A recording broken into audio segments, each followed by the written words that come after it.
Perempuan itu membungkus kepalanya erat dengan plastik, sampai tidak bisa bernapas sedikit pun, barulah dia berhenti.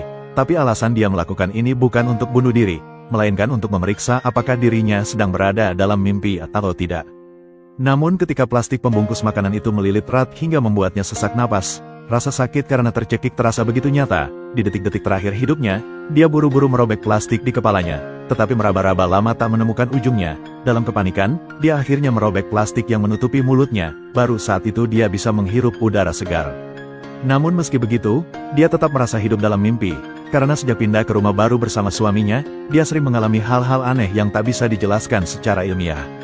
Suatu hari, saat sedang membersihkan kaca jendela seperti biasa, tiba-tiba dinding di belakangnya bergerak mendekat secara aneh. Dengan cepat dinding itu menekannya ke kaca jendela hingga dia sulit bernapas. Tapi seketika semuanya kembali normal. Awalnya dia mengira mungkin matanya salah lihat, namun bekas napasnya di kaca membuktikan bahwa itu nyata. Malam harinya, dia menceritakan kejadian aneh ini kepada suaminya. Tak disangka, suaminya malah menganggap dia bermasalah secara mental dan ingin membawanya ke dokter. Tapi keesokan paginya, kejadian aneh itu terulang lagi. Dia mendapati bahwa telur ayam yang dibelinya ternyata kosong isinya, bahkan semua telur di rumahnya kosong. Untuk mencari tahu di mana sebenarnya tempat ini, dia memanfaatkan saat suaminya pergi bekerja untuk kabur dari rumah. Tak disangka, saat dia naik bus yang baru saja meninggalkan kota, dia melihat sesuatu yang menakutkan. Perempuan itu jelas-jelas melihat sebuah pesawat jatuh dari langit, tetapi sopir bus bilang tak ada apa-apa dan menyuruhnya pergi ke dokter. Tapi Alice bersikeras bahwa yang dilihatnya bukan halusinasi. Dia meminta sopir bus segera mengarahkan kendaraan ke lokasi jatuhnya pesawat untuk menolong korban. Namun sopir bus menolak dengan alasan perusahaan tidak mengizinkan perubahan rute. Akhirnya Alice turun dari bus, berniat menolong sendiri. Tapi setelah berjalan, dia tak menemukan pesawat yang jatuh.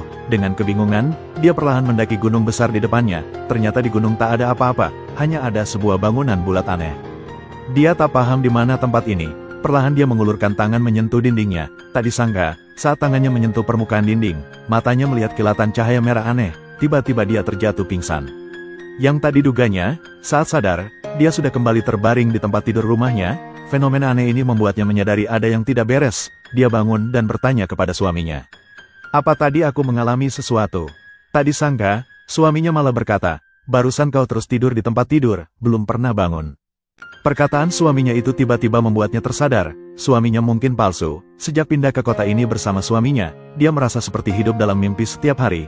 Bahkan mimpi ini begitu sempurna sampai membuatnya curiga bahwa dirinya mungkin telah masuk ke dunia lain. Hari itu, dia pergi ke ruang dansa untuk berlatih. Kejadian aneh kembali terjadi. Di cermin, dia melihat tetangganya melakukan gerakan yang persis sama dengannya. Tak lama kemudian, tetangga itu mulai membungkuk ke arahnya. Pemandangan ini langsung membuatnya ketakutan.